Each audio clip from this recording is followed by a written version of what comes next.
Bonjour à tous, ravie de vous retrouver pour une nouvelle vidéo sur nos conseils de lecture. Alors aujourd'hui, je vais vous présenter ce livre qui s'appelle La vie en chantier de Pete Fromm.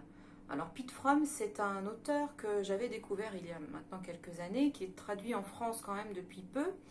Un auteur que j'appréciais déjà beaucoup, donc j'étais assez curieuse de voir, de lire son dernier livre. Alors là, c'est l'histoire de Taz et Marnie.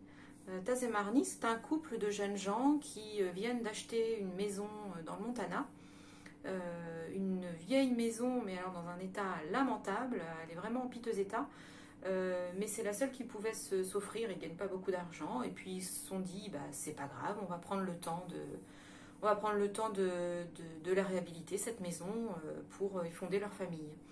Alors effectivement, ils vont galérer quand même pendant 1 à 2 ans. La maison n'est toujours pas finie que Marnie tombe enceinte.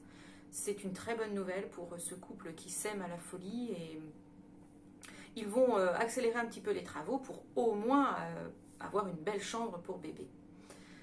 C'est donc le point de départ de cette histoire et il va arriver quelque chose, un drame assez affreux. Marnie va mourir en couche et donc Taz se retrouve tout seul avec son bébé, avec sa petite fille.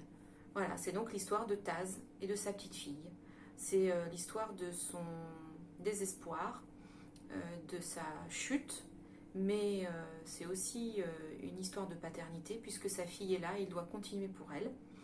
C'est donc une histoire de deuil, évidemment, mais aussi une histoire d'amitié, parce que dans ce livre-là, Pete Fromm montre bien comment l'amitié et l'amour que l'on peut porter à son ami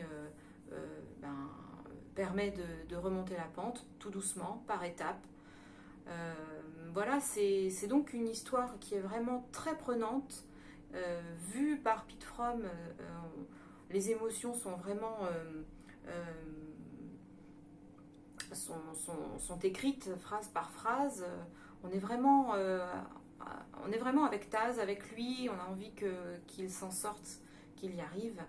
Il va y avoir des rencontres qui vont lui permettre aussi de voir la vie un petit peu différemment. Voilà, c'est donc une histoire que je vous recommande chaudement. Découvrez cet auteur si vous ne le connaissez pas vraiment, il vaut le coup. Pete Fromm, c'est un conteur de la nature, un conteur de la vie. Euh, voilà, très très belle lecture que je vous recommande. Voilà, à bientôt.